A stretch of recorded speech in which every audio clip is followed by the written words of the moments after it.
I'm going to hit record and I'm going to start this webinar that no one will attend, which is fine. Yet. Yes, exactly. And we are live. Good morning, everybody. My name is Eric Johnson, and you're on Close the Distance here today talking about ethics and the whole ethical nature of contingency control factors. I want to introduce Eric Garland. Eric, good morning, my man. Good morning, Mr. Johnson. How are you today? I'm fine. I'm, thinking about righteous thoughts. Wanted to kick off with the fact that the great John Madden, football player, football coach, football aficionado, and curator, historian, advocate, spokesperson, passed into the next phase of existence last night at the age of 85. And I was just thinking, what can be said about your life when you take something like pro sports, which not only did I not generally care about, I grew up in Vermont. There's no sports team in Vermont. There's not a proximate sports team. I mean, there's the Montreal Canadiens. So if you're a hockey guy, you're going to go that way generally. But there's an international border to cross. There's some barriers there. Boston Bruins, I guess. Our high school, Boston and Buffalo are kind of Buffalo. The Sabres didn't enter into it, and the Rangers. No, so maybe the Bruins, maybe the Whalers back in the day. We were not football people. My high school didn't have a football. My university didn't have a football team. There's really nothing that defines us differently than Canadians in that regard. But I loved football on Sundays, if nothing more, just to hear John Madden and Pat Summerall just talk about this thing that you could just hear that they loved. And if somebody's love for a thing that you don't otherwise care about carries over into you, such that even when you're grown up, you're like, big sky point to John Madden. Right on. It's a life well lived. Well, and what I think I would probably memorialize him with most is as an innovator, the role he played in the popularization of the pop culture phenomenon of video games, and in particular athletic video games, where you get to live vicariously, not unlike the way you get to live vicariously watching an athlete play in the real world. You get to sort of share a little bit of the thrill of victory, agony of defeat. I think it was ABC Sports. That's the old one, yeah. Yeah.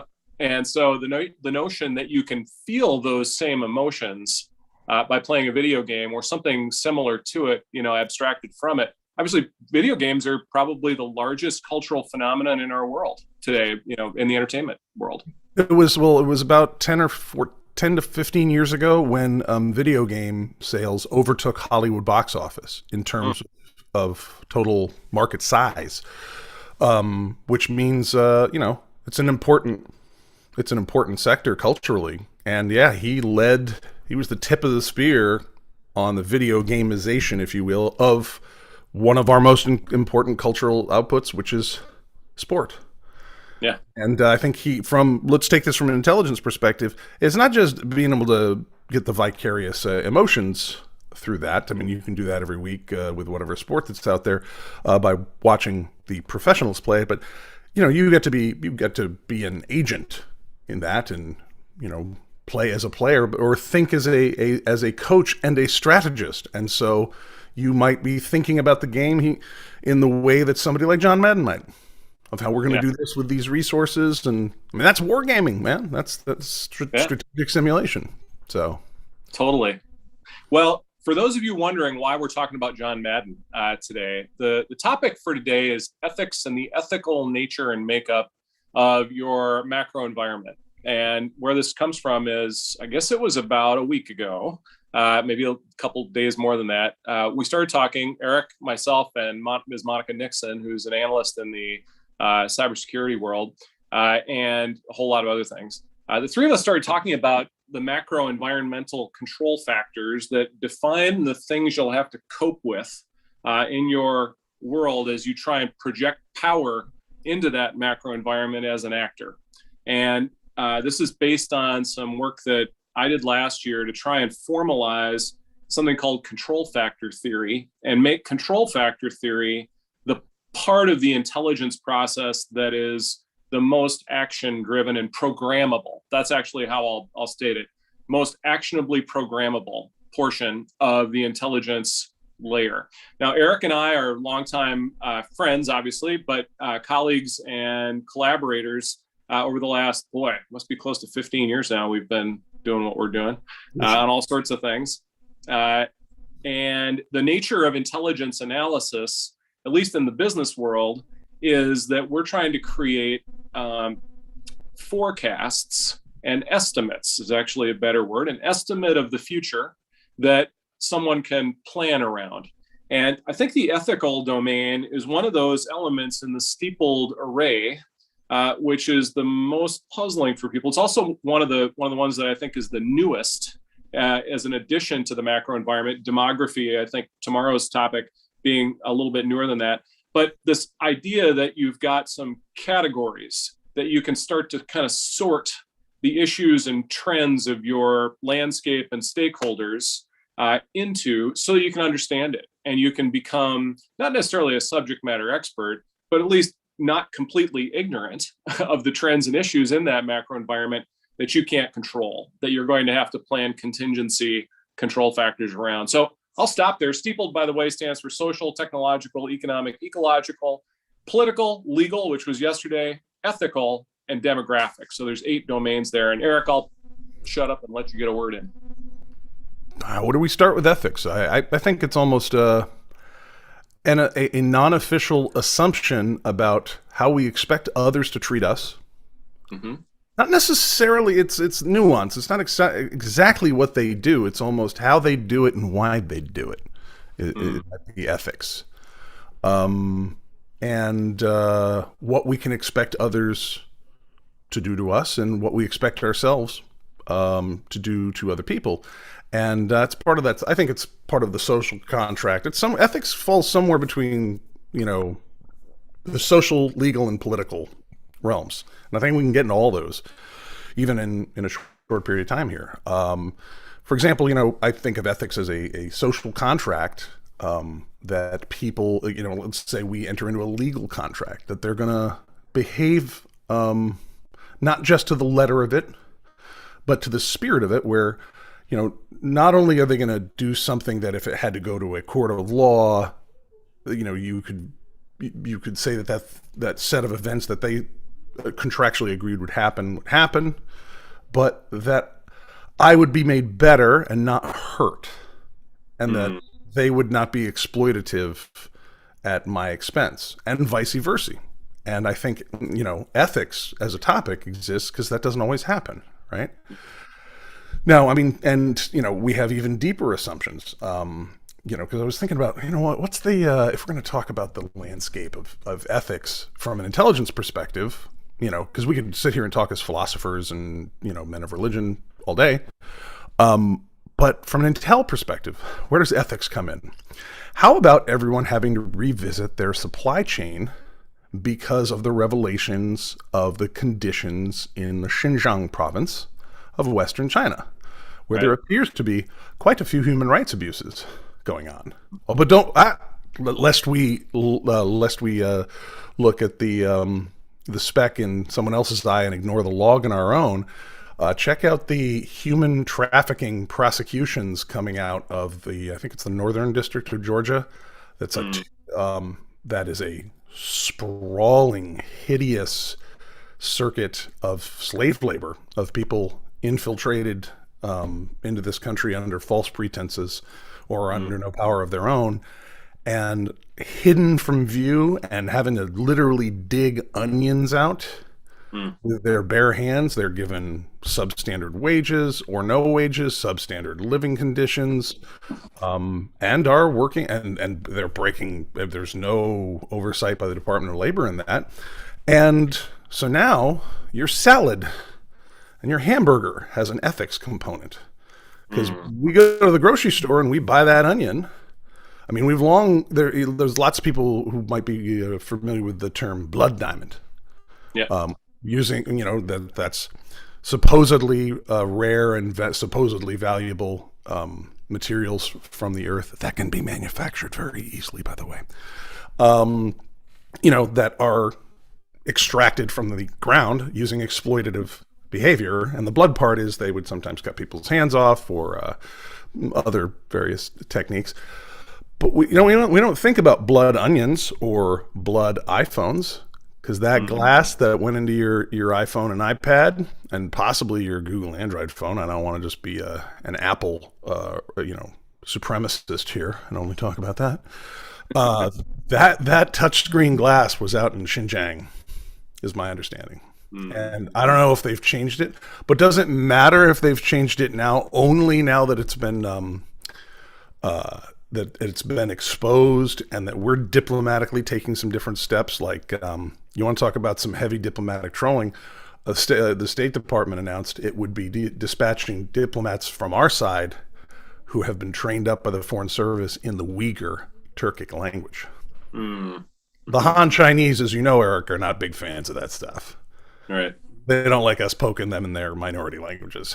They're the center of the universe. Why would they care what we think about any of what they're up to? Shuanggo, the Middle Kingdom, right?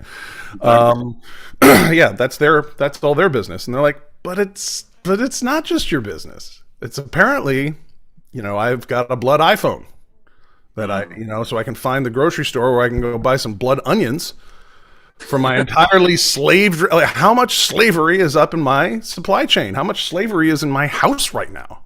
Yeah. And what's my ethical responsibility as an individual person? Well, I take that on. I get the chance to be on a show like this. I'm going to talk about that stuff if I know about it. And I'm going to seek that information out, even if it's inconvenient. But I think from an intelligence perspective, there's the great show Law and Order, and they had a recurring character, Adam Schiff, who was the district attorney, not the head of the intelligence. I was going to ask, is that same name, same spelling, different? Both attorneys, by the way, both prosecutors, so it gets confusing. But this is, I think the '90s, and Adam Schiff is saying to Jack McCoy on Law and Order, about the appearance of impropriety. He says, Jack, it doesn't just have to be fair. It has to look fair. Thought that was brilliant distillation. And we got a lot of stuff that, look, I've purchased the last several series of iPhones that I've owned without the knowledge of that supply chain. But does it look like I'm helping or hurting by being a customer and creating a cash flow for people who engage in those behaviors? And so our like I said, ethics is a mix of social understanding, politics, and law. Right? One of the reasons I bring up blood onions and this wretched story. That's actually more than just Georgia. It spreads out a bunch through a bunch of states, because that's how human trafficking works. You keep some people hidden over here, then you move them, then you move them, then you move them, and they've lost their autonomy and consent, which is what makes it tantamount to slavery. That's they're evading the law. We have laws in place so that doesn't happen, but practically it's happening. And up the value chain, somebody derived profit from that, probably very serious profit compared to having to obey Department of Labor, OSHA, FICA, FUTA, state taxes, federal, all that. They got more green in their pocket and then more power in society, and possibly bought up part of another company. Who knows? It would depend on the system. But so our ethical understanding there, I think becomes part of the landscape, because what happens if, that information gets out and then there are people, as is already happening, who say, wait a minute, we're not going to allow you, or we're going to change our supply chain if you're going to commit human rights violations. Then it becomes part of the strategic landscape that, that every leader should, really be paying attention to. You might say, well, shouldn't that be just baked in? The level of ethical exposure, shouldn't that just be baked in? Well, ideally, but if men were angels, there would be no need for government. Right. Yeah, and well, that's all really well said. I think a bunch of stuff in there that I'll just sort of touch on.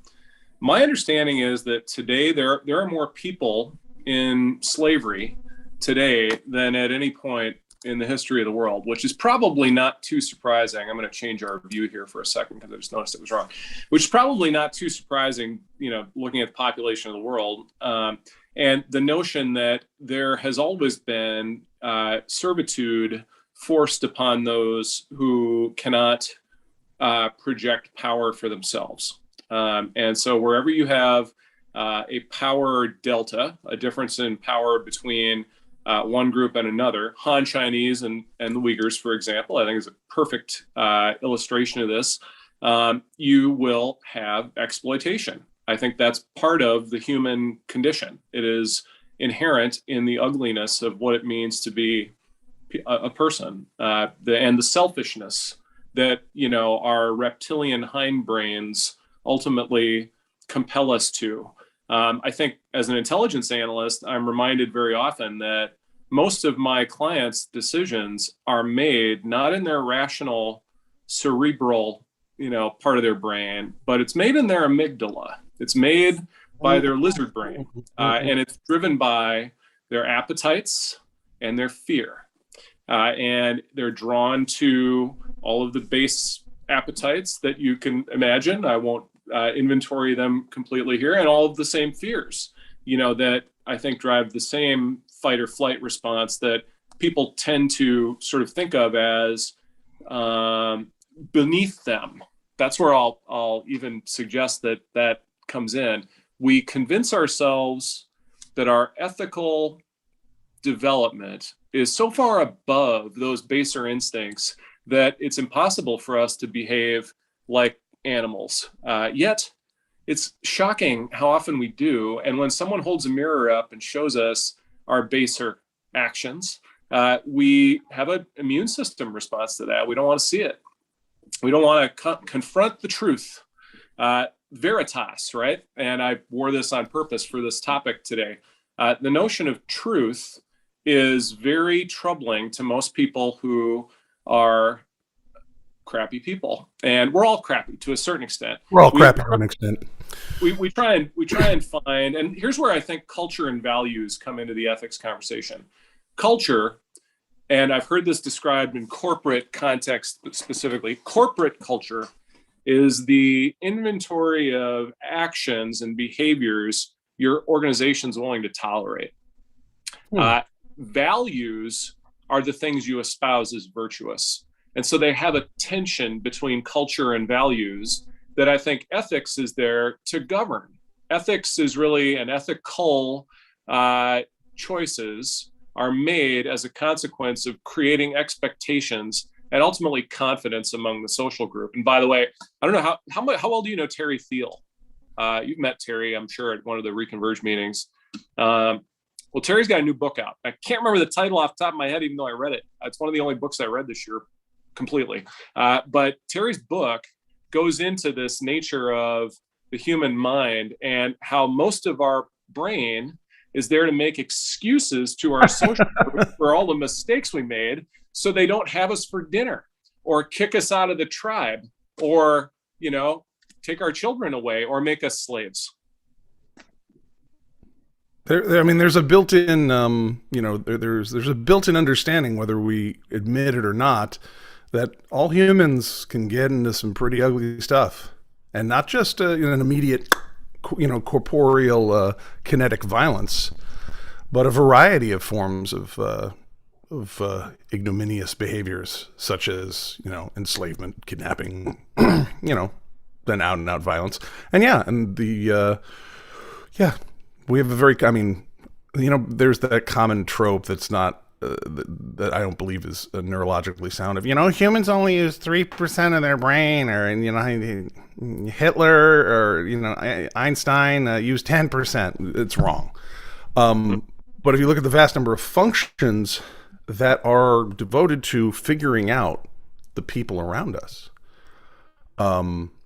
that's, oh no, we're using our brain all the time. All of our amygdalas are firing off. The midbrain, we're we're figuring out tribal relationships and then, higher order thinking up the chain. I mean, we're constantly engaged. Right. Well, and I think you said something a second ago, and I just blanked on it, but it was really good. I'll remember here in a second. But this idea that the ethical domain is one that is controllable to a certain extent, or at least you have to adapt as an actor to what ethics are driving, and that culture change happens very, very slowly, and that over time expectations from a culture shift in very almost glacial or geologic timescales. Not quite that bad, but glacial maybe, in the sense that in 1850 there were expectations of America's citizenry that were very different than the expectations that we have in 2020 or 2022, as we're on the cusp of 2022. Talk to me a little bit about what your expectations are in that respect. I know I'm putting you on the spot with that question, but what are your expectations for how the changes that we've seen trending are going to solidify or be challenged and turned away? The expectations. I think, we've got a situation socially and politically here, speaking of ethics, where, we look at a leadership class or an economic elite class that is being revealed to not have much of a social, or their understanding of the social construct and social contract are very different than ours. And it's starting to get a little bit naked about, now they expect exploitative relationships, and they do not expect they don't expect anything like equitable behavior. They're like, no, we keep, we take and you do work for us. I think that's becoming clearer as we investigate more things, especially I'm going to go with the last 20 to 30 years in the I'm just going to take the United States because it's where I live. We look back at the behavior of banks and high-ranking and high-up banking executives. And we'll just keep this real simple for everyone. In the 2000s, because of policy decisions and nothing like classical economic theory, housing, all of a sudden, the most important purchase anybody makes, keeps the rain off our backs and is a store of wealth for many. That started increasing in price and asset value based on policy decisions that were centralized. And, banks who kept merging so that they could control more and more of that space and impact it and have a revolving door with their regulators. The number of people of Goldman Sachs that went to the Treasury and would come back and that whole thing. So that got more powerful. They were the beneficiaries of that. And they did it using what the average person would call trickery. And some, if you explained it, a few more minutes longer, they'd call it criminality. For example, we're going to go back in time here to the 07, 08, 09 period where people heard this in the news and then it just whoosh, magically went away when it probably shouldn't have. You had the creation of novel instruments that were supposedly stores of value that could be purchased through a variety of means called collective debt obligations, or CDOs, that were supposedly insured by credit default swaps, which was a very novel, unregulated form of insurance that was allowed to be so under the Clinton administration, but didn't come to fulmination until the George W. Bush administration under the tutelage of Larry Summers and Jamie Rubin? But Larry Summers and that Rubin fellow. They're the guys. Robert Rubin? I don't remember. I know who you're talking about. Yeah. They got rid of GlassSteagall, so the checking account banks and the gambling banks got to come back together for the first time since the crash of 1929. And then these derivatives and these collective debt obligations were allowed to package up and create a false transfer of wealth within the banking institution, which every February got paid out in these enormous checks for the supposed value that had been created to this one tiny slice of one industry in the United States. aided and abetted, of course, by offshore banks, foreign banks, money flows of all sorts. Let me underline all sorts into this system. And they were a small group of people were allowed to be the beneficiaries. And then all of a sudden, kaplooey, because it turned out that some of those collective debt obligations were there were multiple, you might have 13 of these packages of mortgages belonging to real human beings, 13 of them all pointing at your house. All pointing at the place I'm living in. But they couldn't all represent that flow of money, could they? And as soon as you're doing that, it's like, wait a minute. If we went to call this in, all 13 of you would try and chop the house up. Well, you didn't say you owned a 13th of this mortgage. You owned this mortgage as part of this. If they took all the mortgages around me, that would be the collective debt obligation, the CDO. And there's this magical, very fancy, calculated credit default swap that, we got mathematicians on it. Oh, well, woohoo, yay. That don't worry, in the unlikely event that these things are not, just fraudulent loans, don't worry, we'll pay it out. Well, out of what capital structure? It turned out we didn't have to tell anybody about that. We didn't have to, it's insurance, but unlike actual insurance, there's no state agency. We don't have to have capital controls. We don't get audited. Wow, that's a really stupid thing. And so these guys set this whole thing up, and to quote one of the bond rating, or one of the ratings analysts, whether it was Moody's or Standard & Poor's, doesn't really matter. He said, if a cow's put a deal together, we would have rated it AAA. Right. If a bunch of cows. It was like everything was AAA paper. So nothing was. And then that all blew up. And then those dudes got to then get their bonuses literally that following February by digging their hands straight into the federal treasury. I had to lay my 3 employees off. And in one TARP? of the greatest... What's that? Wasn't it TARP? TARP, the Treasury something program. But wasn't that the instrument that was actually passed by Congress and implemented by the White House at the time that made whole the banks that were backed, the money center banks that ultimately had, the basis of the banking system? And Troubled Asset Relief Program. Troubled assets. Oh my God, let's get some therapy and some yoga for the troubled assets. Well, the trouble was that they were fraudulent, and they were paid out at the nominal value. We're going to pay out the assets so troubled. We have to pay out exactly what it says on the front of that piece of paper, that guy is going to get his bonus off. We have to pay whatever he says that thing is worth. And then it goes into this magical thing called the Federal Reserve, which is a private institution that gets public backup with a legal structure no one can explain. Anyhow, but on the practical level, I always feel, ethically, I feel proud that one of the greatest things I did in the history of me as a businessman is I had my 3 employees, and I predicted all this was going to blow up, and I knew when it was going to blow up. And I made sure that they were younger. I made sure they didn't miss any rent payments, that they kept their health insurance, that they got jobs so that they could keep their families stable. And that was, that was my success.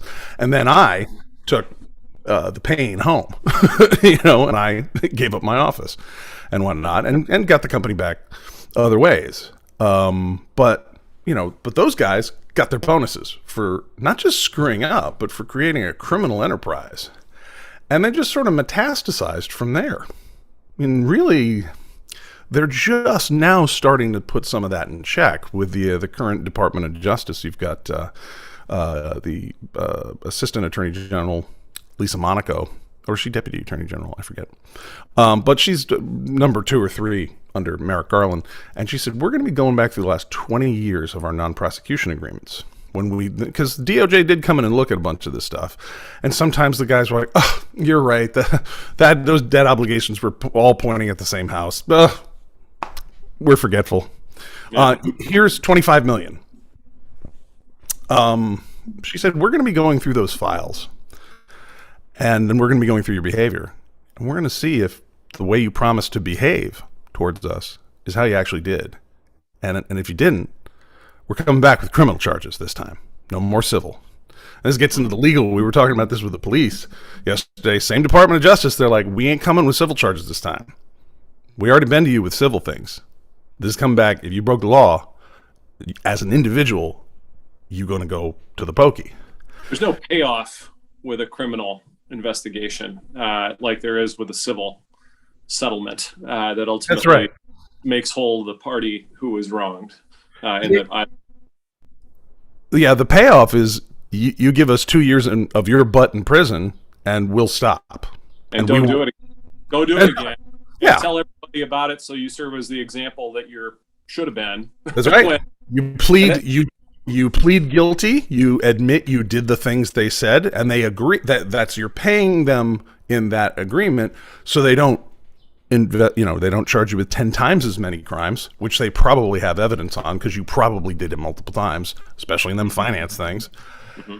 And you admit in a document that you notarize and you swear an oath, and then you have a hearing with the judge, and then you tell everybody about it, and then you usually have 2 or 3 years of supervised release after that, a probation period after that, and go and sin no more. So yeah, I mean, it's very interesting ethically that that was a very painful period for a lot of folks, and it's interesting to come back in 2020 and say these guys are saying, or 2021, and the Garland DOJ says we're looking back through the last 20 plus years of these agreements, which that encompasses a lot of different behavior. But it kind of says that they have to go back that far and not back to 2009 or something and go, all right, well, we settled out with you guys. And well, clearly they didn't settle all that stuff. There's a lot of people they, with all that money they accrue, they get increasing amounts of influence in society. And well, just frankly, Mr. Johnson, they're just not very ethical people. They are perfectly happy to waltz around this society with no small amount of arrogance, right? And consuming whatever good and service they want, implicitly on the back of me and you and our children who might otherwise be more prosperous were it not for their actions. And you get the sense that ethically they're like, well, you're too stupid to have joined the right team that does this. Now, I think you and I individually, you and I are friends. We know each other's mindsets and hearts, and we don't really care what it costs us. We believe that we are responsible to other powers, so we're never joining that team. But it behooves us. It's fun to point out that we need to. From an intelligence perspective, any system that is so devoid of ethics, where cheating to that point is rewarded, I mean, that's actually a national security risk. And the Biden White House just came out with a national plan. I think it was I'm not sure if it was an emergency declaration or whatnot, but it's a national strategy against corruption and public corruption. And the FBI, by the way, says that their number one investigative priority, it ain't terrorism, it ain't drugs, or it's not even it's not even domestic insurrection, which this year you might think would be really hot on their list, and no doubt it is. Maybe it's number 2, but number 1 is public corruption. Not even private corruption, not even the banks, but public corruption, where maybe some of that banker money made it up to an elected official who we assumed had a social, legal, political, and ethical obligation to us, we the people, that they're falling down on, and maybe they're being compensated in ways other than the warm glow of knowing that you're a good public servant. FBI says that's their number 1 priority. Makes you think they have a few cases in mind and targets in mind. So yeah, I think there's so much there. I think the expectation by most of us is that the elite are not accountable for their sins, that they will skate as they do so often. And I remember, you remember Leona Helmsley? Oh, and her taxes are for the little people. Yes. Exactly. that infamous, statement that is kind of true, from coming at it from a little person's point of view is like, yeah, it kind of feels that way, doesn't it? I mean, those guys, and to the point of ethics, the expectation by the little person, by the 99% of us who aren't, borrowing against our stock portfolio in order to live a tax-free lifestyle, which is how that happens. It seems deeply unfair. And the notion of equitas, we are not being balanced in the way that we treat these people because, and I think this is the root cause of the ethical problem. Some people who aren't like me are less human. I'm human. These others out here aren't quite as good for whatever reason. I am given permission by my culture to judge. I am put in a seat of judgment over their behavior or their way they live their life, or the number of children they have or don't have, or sexual practices, whatever it is that makes them different from me. And I think the word diversity has really, really neutralized our ability to talk about this, because we don't have conversations about, judgmentalism. And I think that's a big, big part of where this ethical problem happens, is there's an otherization of those who have different characteristics. And the consequences are, well, we do shockingly horrible things as humans to those outside our social group, don't we? And if they exist outside our social group, and they threaten us in some way, man, anything goes. It's self-defense at that point. So anyway, I throw that out there because I think that is the root cause. I think the root cause is our society dehumanizes anyone who has anything different to say. And it starts with the belief system. It's not just the color of your skin. It's whether or not you are ashamed or proud of the color of your skin, so to speak. And I'll go ahead and invoke that because I think that's been a big part of the national conversation the last couple of years. And it's funny, we started talking about the amygdala, midbrain, forebrain. There's a whole lot of, tribal identity there. And that, okay, so you could skip around on a lot of stuff here. If we're going to talk about the brain, there's a concept of the WHO system, which is a term I heard from one evolutionary psychologist talking about why a disformation in the hand or foot is not as disturbing to people as if something has been injured or is naturally deformed about somebody's face. Huh. And the theory is that we have an incredibly sensitive WHO system. That enables us to identify somebody by the shape of their brow, the tint of their skin, lips, everything. And that was the theory. Now, this is just a scientific theory, is that that was an evolutionary adaptation. That being able to distinguish somebody who was tied to us genetically and thus less likely to other us, kill us, take our stuff, throw our kids in the fire, that having a very quick ability to do that was an evolutionary adaptation. It's like, are these people, here are a bunch of other humanoid types, 100,000 years ago or so.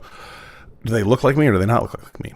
And the closer they were to looking like me and thinking like me, acting like me, talking like me, the lower risk I had. And so if there was any deformation, or if you have masks and whatnot, we put on masks at Halloween. It's scary because it cuts off our WHO system. It deprives us of information that we don't even think that unless we've been measuring our own perceptions as we walk around in COVID land and everyone's got a mask on and going, does that person look angry or not? Because we're deprived of all this information. It's obviously very, very deep in the human. That knowing that somebody's like us is a risk. Now, we don't live in the jungle. We don't live on the plains and steppes. And if we see somebody that has an eye missing or a different shaped brow or different colored skin, that does not mean that person's going to aggress us right there. But some of our behaviors, some of our policies, even our unspoken policies about what we can do to people who don't look like us or don't think like us, don't espouse the same ideas, that still sticks around. And I think, if you look at the history of, human rights, what we call human rights abuses, which is currently we separate from war, where it's like we all agree we don't get along and we're going to do this. The human rights abuses and war crimes usually start when somebody decides that other group of people, it won't look bad on me for doing this to them, because it doesn't matter. They don't count. They're not like you and me. Now, the problem is when we start thin slicing that down, and I think in America we've we've always had that problem. Let's face it. I mean, from the beginning, when you have one group of people that is considered the property of another group of people, that's been here since day one. And you get into it from there. But the last even just 10 years with social media and this algorithmic process of psychometric data gathering on who we are, what tribes do we belong to. What's that company called? Meta? Yeah. Facebook? Anyways, that Zuckerberg, the digital Stasi, as I call them, the East German secret police's wet dream, where they were, it's like, hey, give us all of your tribal information. Tell us where you're from. Tell us who you used to be associated with. Tell us with who you're associated now. And then they started feeding us, all right, well, what do you feel about this inflammatory thing? And then they'd measure that. And it's brilliant. It's a brilliant system. I mean, it needs to be understood. It needs to be regulated like hell. Yeah. But that ability not only to measure what tribe we're part of, but to perhaps put us in a tribe, increasingly suggest a tribe of people.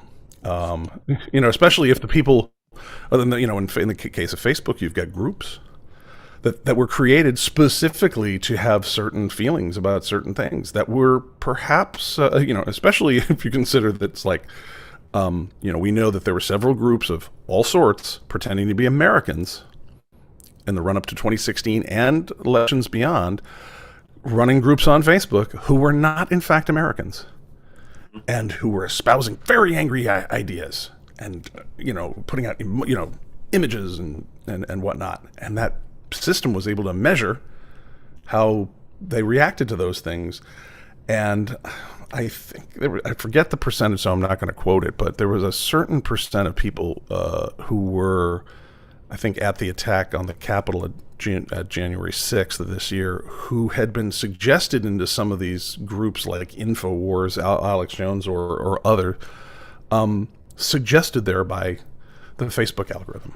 And it didn't take it long. Sometimes, in my own case, sometimes I will leave my devices on. And so YouTube, which is owned by Google, will...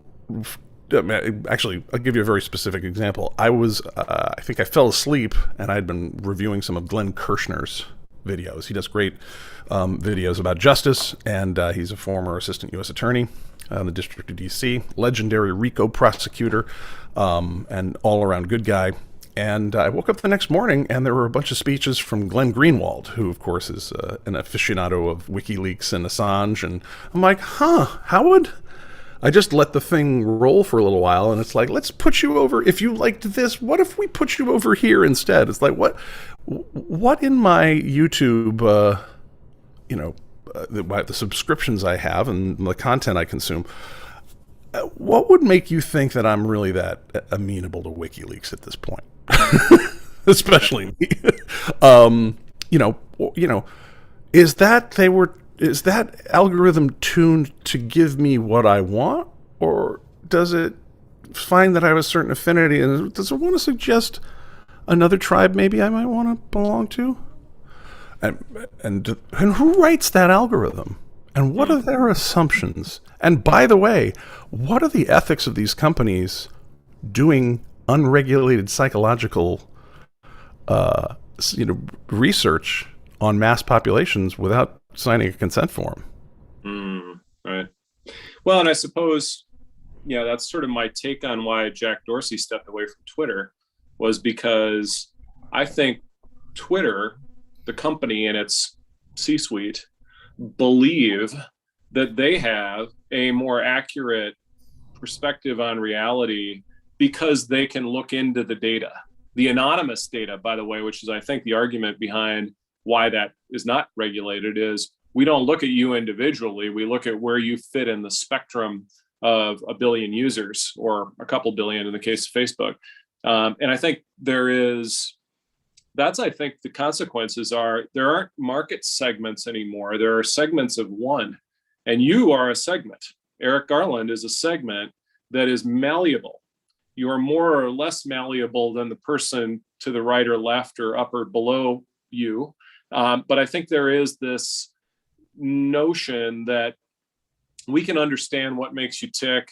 We can understand your neurochemistry. That's actually something we touched on when we started this little series here at the end of the year. Was one of my hobbies this year has been looking into the neurochemical neutralizers for cortisol, whether that's serotonin or oxytocin or dopamine, or how we cope with stress, and the way in which we ameliorate our feelings of anxiety and uncertainty, and fear of the future.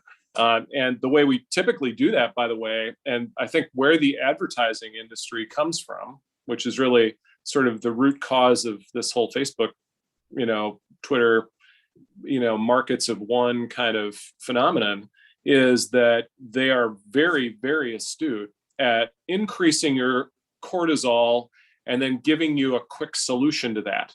And the top three solutions are very, very carby foods, alcohol, and shopping.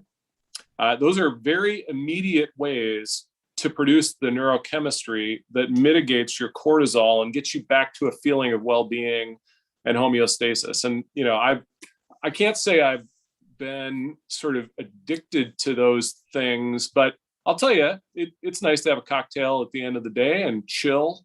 After a long, hard day at the desk.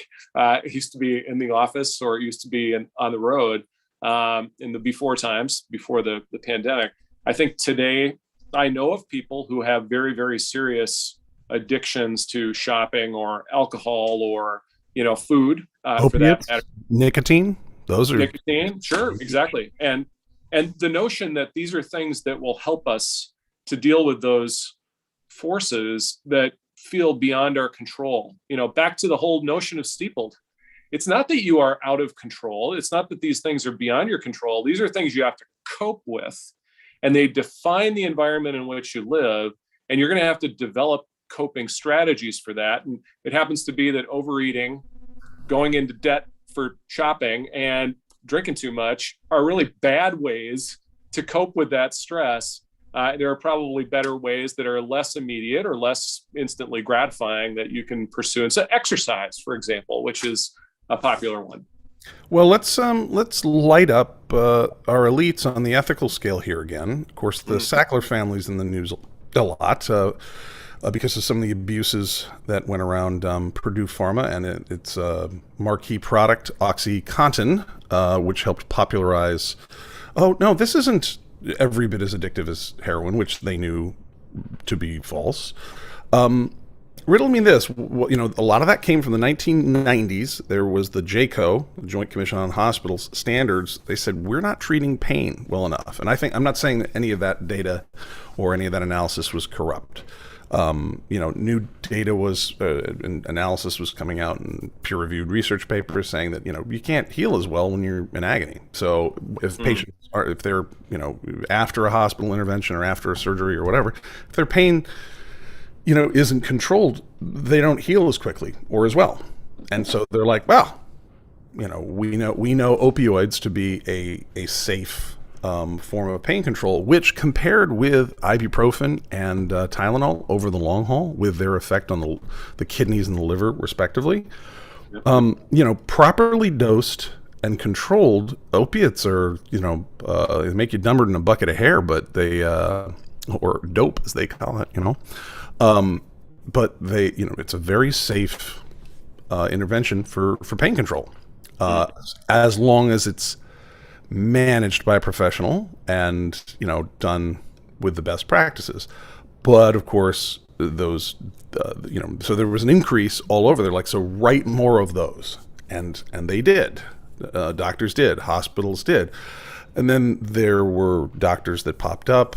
Some of them not from the United States, who came in and opened pain clinics and just started writing all these scripts. And so we have this, we have this proliferation of opiates. And it's funny, Purdue Pharma in 2001 or 2 had they hired a guy named Rudy Giuliani to be their lobbyist, to lobby the DEA to make sure they didn't track opiates as much. How about a tight little? You start to see, that's an interesting crew. That's an interesting touch point. And so we proliferated all these opiates into society, and they do what opiates tend to do when easily available and not well managed. There's an addiction problem there. Why then was there such a control on methadone and Narcan, which would be a non-euphoric way to get off of opiates and a way to stop overdose? That the number of people who were allowed to write opiate prescriptions was near limitless in terms of people that had medical licenses, and yet if you wanted to do an addiction clinic for all the people being who realized they'd gotten in trouble with this and their brain chemistry wouldn't let them easily get off this, there were serious policies restricting that. You think, I mean, we all know that getting addicted to drugs is bad, and we all know that opiates are addictive. What was, and we know that there were some very high-level, highly connected people who were involved in making sure that we didn't understand, the problem as well, because, Giuliani went to the DEA. And around that time, I may have had some involvement there. Around that time, they didn't want to, there was a push against, analyzing that particular drug class too much. It's like, So were people trying to get us hooked on stuff so that we were more pliable, more controllable? I don't know. But the thing that really gets me is the availability of stuff like methadone and Narcan, because it's like, look, we know there are all these addiction problems. Why would we keep such a tight rein on people who want to get off of them? So. I have a theory, and it's one word: money. And I'll say that I think, for love of money, man will do almost anything to one another. And I think, that's maybe where we can leave it today, is this notion of, the financial incentives are all out of proportion to drive behavior. And that, by the way, I love Charlie Munger. He's Warren Buffett's business partner at Berkshire Hathaway. His famous, and I'll paraphrase because I don't know the exact quote, but show me the incentives and I'll show you the future. The incentives around whatever the topic is are how we define our estimates about where those forces will ultimately take us. And ethically, I think that the opioid crisis, I believe, is entirely predictable based on the way the incentives were structured at the time. I think you're asking the right questions. By the way, many people mistake the intelligence analysis process as a question answering process. And actually nothing is further from the truth. It's a question asking process, but more to the point, asking the right questions, asking the questions that will actually matter and make a difference, and stopping asking the questions that are distracting us from really making a difference. And so ultimately, my motivation around money many years ago, I was educated to understand that if money is your principal ethical driver, there'll never be enough. There'll never be enough money, and you will sell your soul. Sometimes, will feel like literally, in order to pursue that primary, true north. And so I started thinking, this is probably around the origin of Aurora 6 years ago, that money is a byproduct of value. And if you're creating value and you're productively creating value that people want, they'll pay for it, and you'll make money as a byproduct of that. But if you pursue money at the expense of value production, that is the road to hell, so to speak. And I think that's a big part of where we as a nation, we as a culture, we as a set of value adherents have to figure out how to get to, is that, money should be a byproduct of our value production and not the end in and of itself. And somehow we've got to remove the deification of money in order so that we can recalibrate our ethical true north to something a little kinder. And, Wait a minute. Are you saying thou canst not serve God and mammon at the same time? Precisely. Huh. For one will love the other and forsake the other, hate the other. And I think that's true. I think that's absolutely breaking. Yeah, right. Breaking news. Scoop. God and mammon.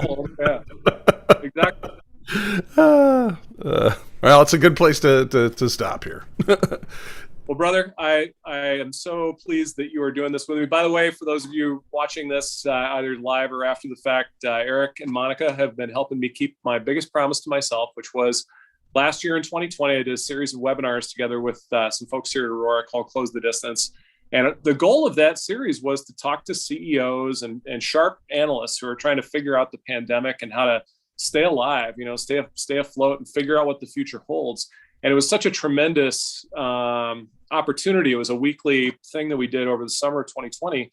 My promise to myself at the end of last year, right around now, was if it kills me, I'm going to bring Close the Distance back as a live stream. And so, Eric, thank you for giving me that gift and helping me do that. My pleasure. More to talk about. So tomorrow, you good to talk tomorrow about demographics? Sure. Demographics for destiny. We'll come back and we'll do the final of the 8 steepled control factor domains around demography. In particular, there's some really interesting stuff happening in China right now as a consequence of the very, very overdone one-child policy, which formally ended in 2015. And now you can actually get a very low-interest loan if you tell them you're going to have more than one child in China. So demography being destiny, can the current trends still remain true a generation from now? Let's think out, not to 2022, but let's think out to 2050 and ask ourselves, what is the world of 2050 like given the demographic trends of today? So there's our homework assignment, Eric. We'll share it with Mike. Since there's only going to be one Chinese executive for 6 now, since they have the little emperor syndrome, where they had so few grandkids amongst them. And so unintended primary, secondary, tertiary implications, all our stuff. So we'll hit demography tomorrow. I'll even suggest that demography is a byproduct of ethics, and the structures that support ethics. Ultimately, that whole nature of how their culture and civilization was completely overcorrected. One child was overcorrection, and I think the birth rate is now about 1.3, per female in Chinese on mainland China anyway. I don't think Greater China is necessarily the same situation because of obviously the ethical, legal, and social and political consequences of that particular policy. So, all right, my man. All right, my man. I'm going to go celebrate my son Xander's 12th birthday, which I think you had a similar situation about a month ago or thereabouts. So I will see you tomorrow. Same bat time. And I hope you all join us to Close the Distance again tomorrow, everybody. Thank you.